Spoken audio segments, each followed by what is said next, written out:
Welcome to the BreakThrough podcast, Discovering New Pathways. My name is Omar Muhammad, helping you improve and progress in business and in life. And over there is Lou Von Dungy, the co-host. Thank you for having me, Omar.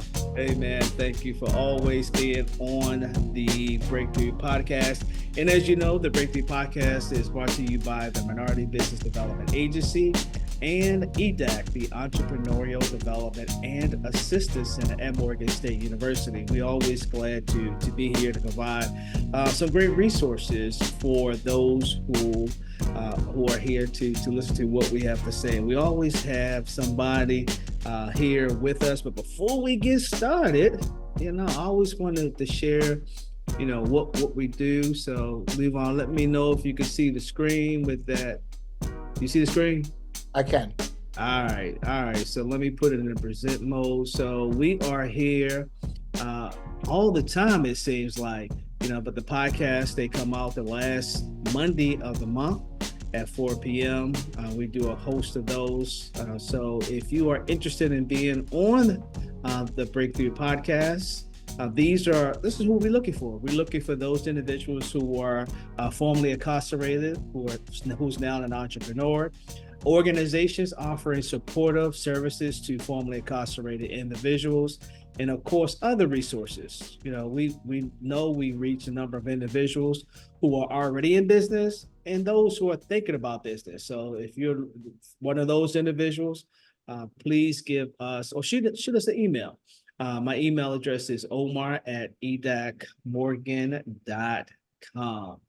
All right, I'm going to stop sharing my screen and we're going to go right into the interview. And today we have another special guest, and her name is Dr. Carmen Johnson. And she's going to tell you a lot, not just a little bit, a lot about what she do. But first, welcome to the BreakThrough podcast, Doc. Thank you for having me today. I really appreciate it, to the both of you and also to your cause and to the audience. Thank you for having me. All right, good deal.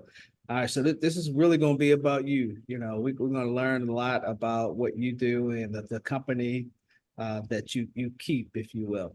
I forgot to mention this. So we're also on Facebook and Instagram. Yep, we're on Facebook, y'all. We now have that at Five Small Biz. We got to mention that, man, because I got people that's out there on Facebook and Instagram, and they're asking us where y'all at. So now we got some people that's helping us do that. All right, so Dr. Carmen Johnson, let's start from the beginning. We always ask individuals when they come on, how long have you been on? I mean, how long have you been home? And then after returning home, what were your plans? So I've been home almost 6 years, right at 6 years, probably in about a couple of more months, 6 years. And before I came home, I had all of this stuff figured out, and I thought that everything was going to go this certain way. With me being an entrepreneur for over 30 years and, coming from corporate America, like I had it all figured out. And it was going to be perfect.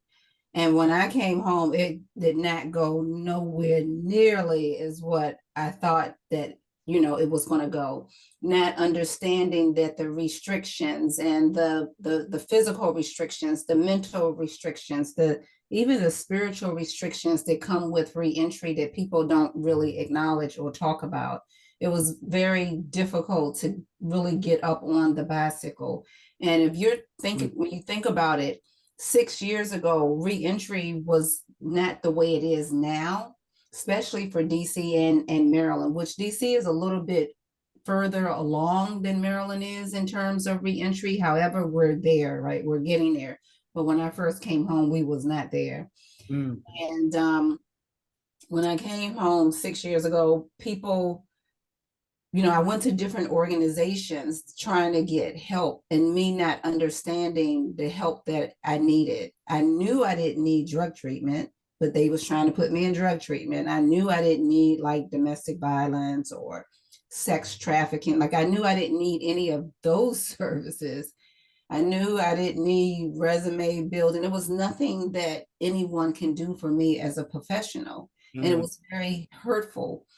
However, my last resort was Community Family Life Services. And they had a speakers bureau, which teach you how to tell your story. Because one of my biggest barriers was the fact that I was too, even though I maintain my innocence and I'm still fighting my case, I didn't know, I was too embarrassed to even talk about that I had been to a jail, prison, camp, or cage, because no one cares if you're innocent or guilty, or the fact of the matter is, woo, you've been to jail. No one cares about your story, and we're talking 6 years ago. It's a little different now. Mm-hmm. And so I had to figure out how to tell my story. And so I give my hats go off to Community Family Life Services in Washington, D.C., that took me through a 13-14 week crash course on how to speak. Even though before this horrible sabbatical happened to me, and going to trial and losing and being arrested immediately and things like that, I was an excellent speaker. And but because of the mental aspect that people that experience going through the justice system, that people experience going to trial, that people experience going to jail, that people experience coming home, it really traumatized me. And I didn't know how traumatized I was until I came home and I was sitting in that halfway house, realizing that 2 days later, realizing my house was foreclosed on. So I'm thinking I'm coming home to my house, and I'll get the renters out and all kinds of stuff like that. The renters been gone, but my family didn't want to tell me, not to mention my house was gone. So sitting on that bed, I realized I was homeless also. So there goes those plans right there. But those were the biggest challenges, having a plan and then coming home, the plan not going the way it's supposed to have gone. And that's one of the things as an entrepreneur, you got to have a plan. You got to have a vision. But coming from behind those walls, everything is destroyed. Everybody, like every shoe don't fit the same foot. Like one shoe don't fit the same foot. Right. Now, I've seen people who have spent 25, 30 years in jail and they are up and running, but times are different now. Would they have been up and running 6 years ago? Would they have been up and running 10 years ago? I don't know. But what I do know is things are getting a little better for returning citizens. That's good to hear. So what was your breakthrough? What was your breakthrough that caused you to be in the organization that you're in now? And we definitely going to talk about the organization. My sister, who was one of my advocates, she's 9 years younger than me. She was the one that, because being behind the wall, you can't do anything. You try to do things. So she had to be my mouthpiece. She had to be the one who send the letters out. She had to be the one, which I had to dictate to her what needed to be done, because I didn't have no power. The only power I had was, okay, you can file a administrative remedy. Well, we know the Prison Litigation Reform Act that it ties the hands of that loved one that's behind the wall. And that's one of the things that really need to be addressed in the future. But she was very instrumental in following my instructions in order to help get me out of there after spending 3 years and some months at a prison camp. And when I came home, and she had to help me get a place because I was homeless, she had to do everything for me. I was like a child, because with the record, I could go get an apartment where the rats and the roaches and the prostitutes and the dope dealers are standing right there in front of your door, and the hallways smell like pee, and I'm sure I probably could have gotten someplace like that, but I couldn't do that. So thank the universe I had my family. But my sister was the one, her Karen, she's the executive director of Helping Ourselves to Transform. She started the nonprofit in 2018, and she kept pushing me, but I was so traumatized. I I I wouldn't move forward. It took her like a year and a half to finally say, okay, let's go ahead and get this done. And so I'm the founder. She made me the founder of Helping Ourselves to Transform because I could not get the help that I needed. And we became a 501c3 August 2000 and I think 20. And we offer an array of services, unique services to returning citizens. I don't know if you want me to talk about that, but Yeah, I mean, this is your show right now, So the But break. I think, Omar, before we go to that, I think you hit on such a powerful point. Once incarcerated, like I was incarcerated for a lot of years as well, but there was a barrier or a tether that I didn't have. I didn't have a family. So one thing that we don't talk about for people that are reentering, there is a breach of trust. We have no way or no one that we could trust. Thank God for your sister. It kept you at least sane in the space of trust, which lays a foundation for everything else that comes after that. And I think the more that we begin to talk about the boundaries that are created beyond the barriers, because there are a lot of boundaries that restrict us, and it's trust, it's honor, it's respect, it's a whole bunch of barriers that we have to recover from. Because how dare them do this to me? But then I got to remember, I did a lot of it to myself, but I still need a tether connected to something that will resuscitate me when I do feel sick, that I can't make it, that I am failing, that I'm self-deprecating. And I applaud your sister Karen for being that tether for you and pushing you and holding you down and giving you the life's blood that you needed in a physical, and emotional, and a spiritual capacity. So my hat goes off to her and to you. Absolutely. Thank you for that, Levon. Yeah, yeah, and welcome home, soldier, by the way.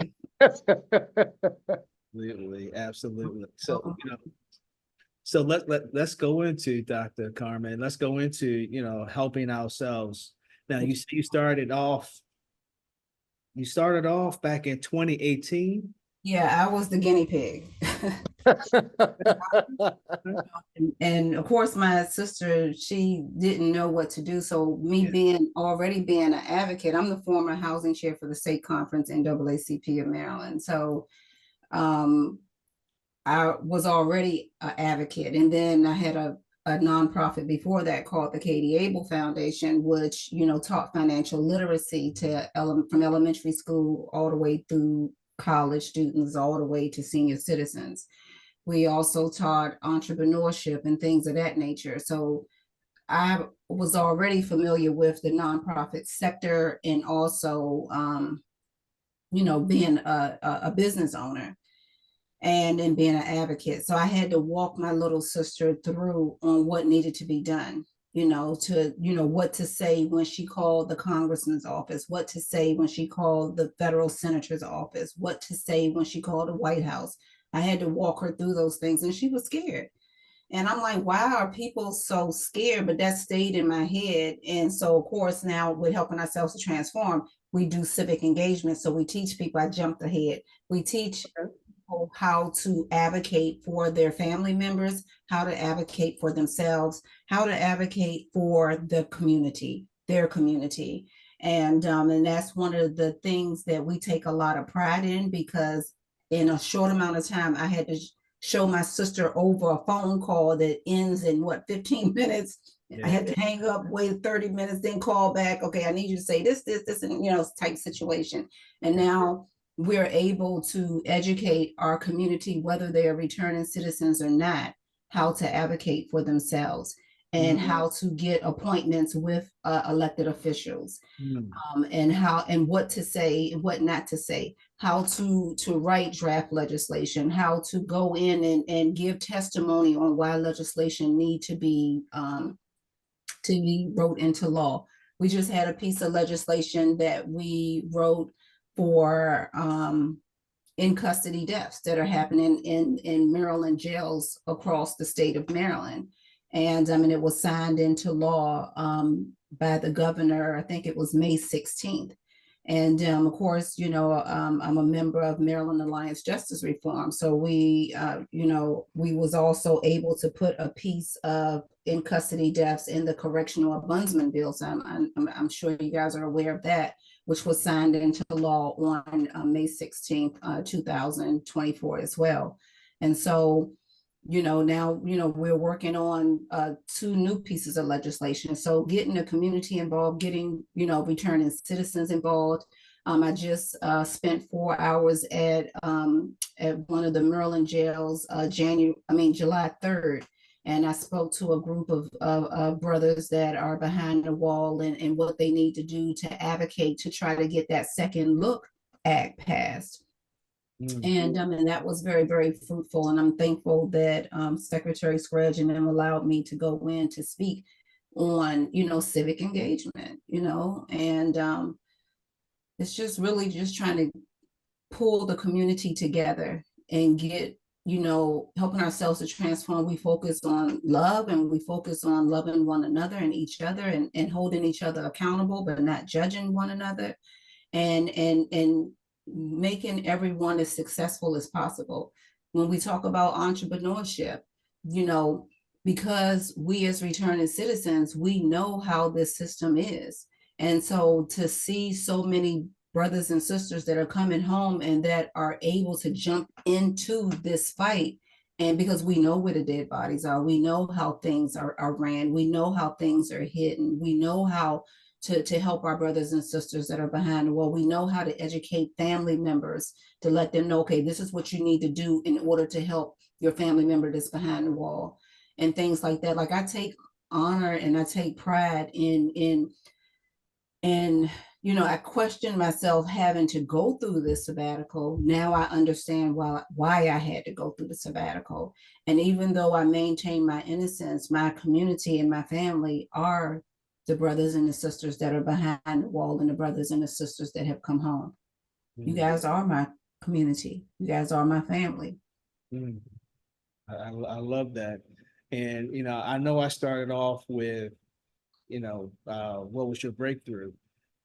I know that a number of individuals who come to me, and I guess, we have the resource, meaning that we have the resource to work with individuals who are looking at to start entrepreneurship or think about growing their business.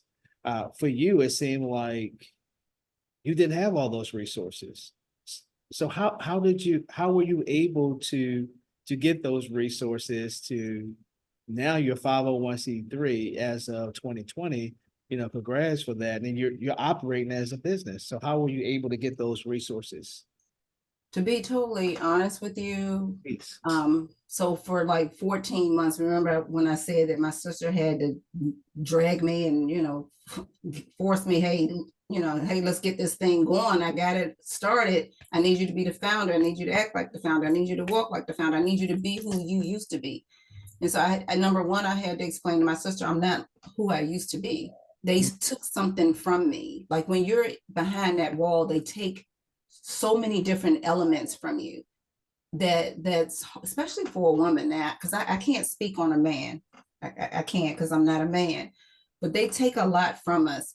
But what was the change for me was the Khalif Broader story. I never heard of him, because while he was going through his stuff, I was going through my stuff. And he's the little backpack kid from New York. Y'all heard of Khalif Broader? Yes. And how for 2 years, he spent 2 years he was like 16 or something at Rikers Island. And he refused to take a plea. He refused to say he did something when he didn't do it. So one day I was home for about 14 months, got caught up on all the movies, and thank God I had a family where I could just sit home and stare at the wall and think of ways how I was going to kill myself and all kinds of crazy stuff, because I couldn't deal. And and I saw Jay-Z and Rosie O'Donnell, I think it was Rosie O'Donnell, but anyway, they created this documentary about him, and I said, well, let me see what this is about. and not knowing how it was going to end. And so watching the guards beat him up, watching like other, inmates beat him up. And I'm like, darn, that's my story. Like, because the guards, I got jumped a couple of times by guards. And the difference between me and Khalif Broder was his stuff was filmed. Like you could see him being beat up, right? Like, what kind of stuff is that? And he's just a baby. He's just a kid. And so when he finally came home, he kept telling people, I'm messed up, I'm messed up. And I was telling my family and I was telling people, I'm like, I'm messed up, but I didn't use the word messed up. I used the F word, F-bomb word. I'm like, and everybody was just looking at the way I looked, and they wasn't listening to me. And that's how I became suicidal. When at the end of his story, I didn't know that it was going to end with him hanging himself over his bedroom window of his mom's house. But all through the documentary, he was like, I'm messed up. I missed prom. I missed this. I missed that. And even though Jay-Z was there for him, and I think it was Rosie O'Donnell was there, they really didn't hear him.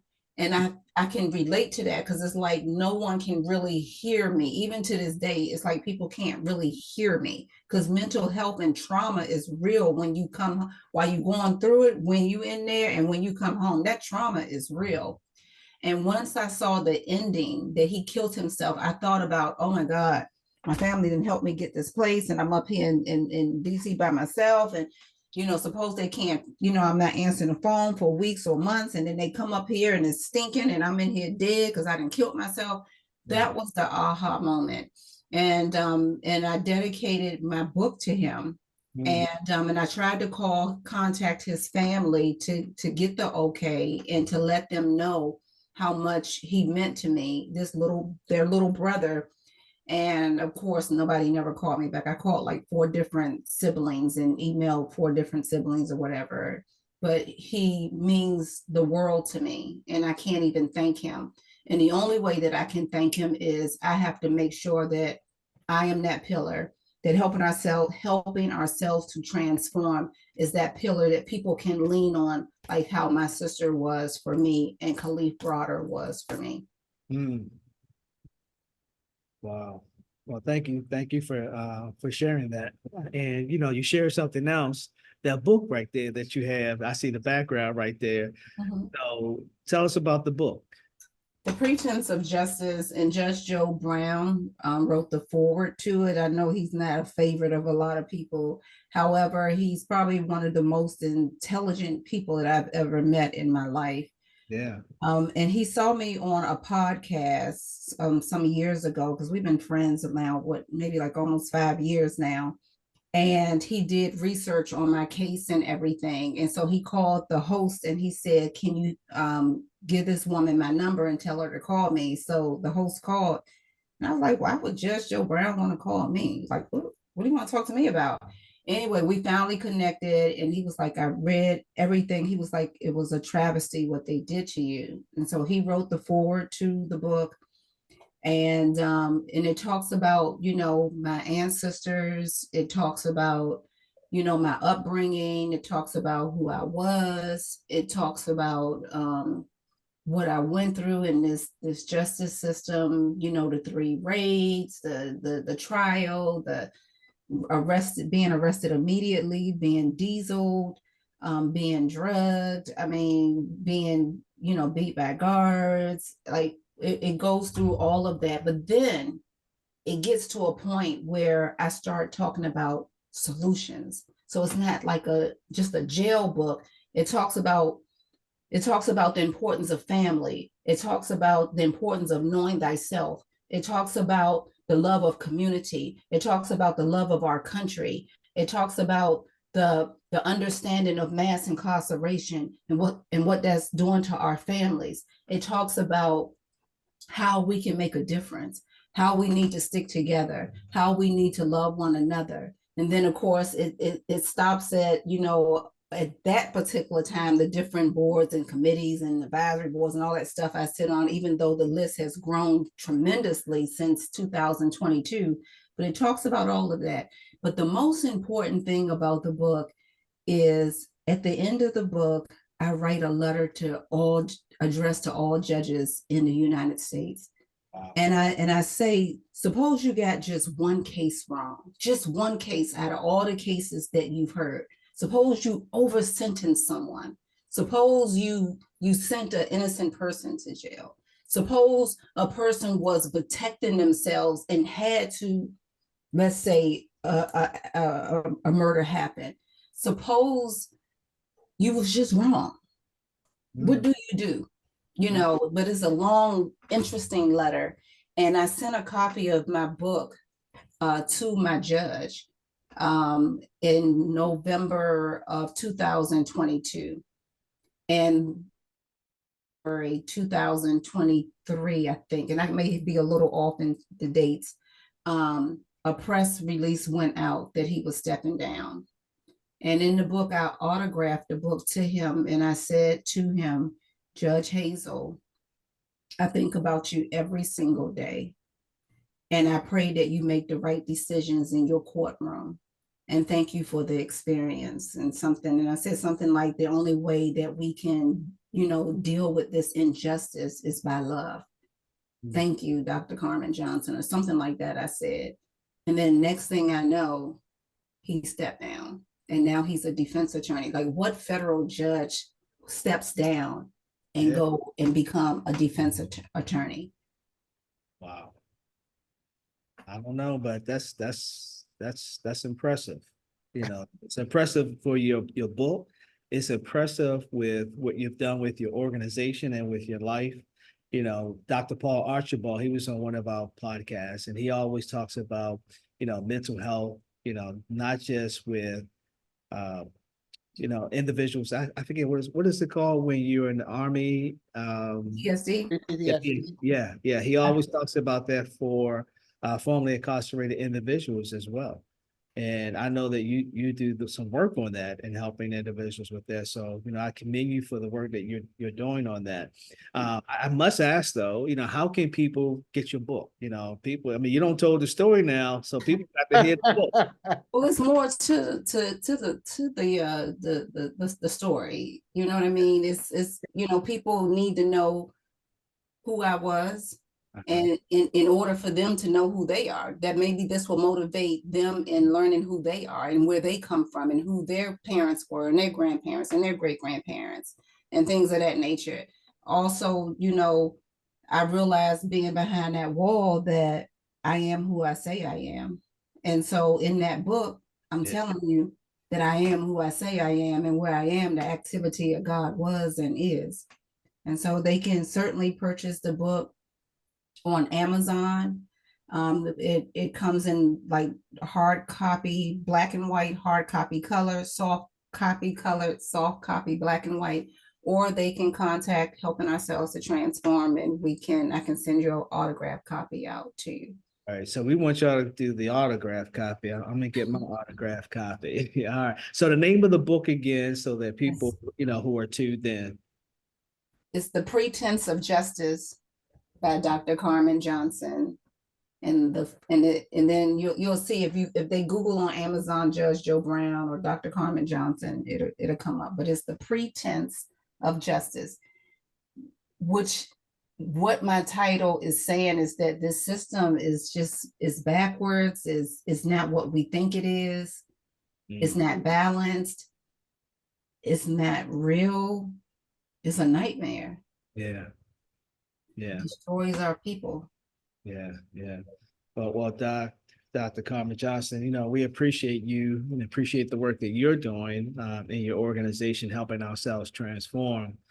Any final thoughts that you have, and you know, how can people reach out to you to learn more and even support your organization, because you are a 501c3? You know, are you looking for money, board members? What are you looking for? We are looking for donations to continue to support the efforts that we're doing. The last 8 months or so, we've been focused on the youth, because especially since that HB, I think 814 bill was signed into law I think it was in May 2024. We have to understand that the youth are our future, and we really have to put more of our focus into them, and we have to be able to reach back and save our youth. I just did a panel at Morgan State University. It must have been, I don't know, it was last month, and it was about youth. And I was really honored to be sitting on that panel. I brought one of my interns with me. So I'm always looking for college interns, especially ones that are taking up law, ones that are taking up political science, ones that are taking up sociology, psychology. So right now we have 9 interns that work with us, and they come from those different areas. And then I help them or I structure them into being able to help mentor our youth. We just did a 7 or 8 youth panel at Bowie State University, which was that same week we did with me sitting on a panel, me and one of my interns sitting on a panel at Morgan State. We did a youth panel at Bowie State, and it was very helpful for our youth, and it was very helpful for the audience. And Congressman Hoyer's one of his staff members was there, and so we was really, really excited. So our focus, all of us, it should be on our youth to make sure that they don't make the same mistakes that we make. Absolutely. Absolutely. And get that website out once again so people can go straight to. We should have started with that in the beginning, but that's okay. We're giving it to them again.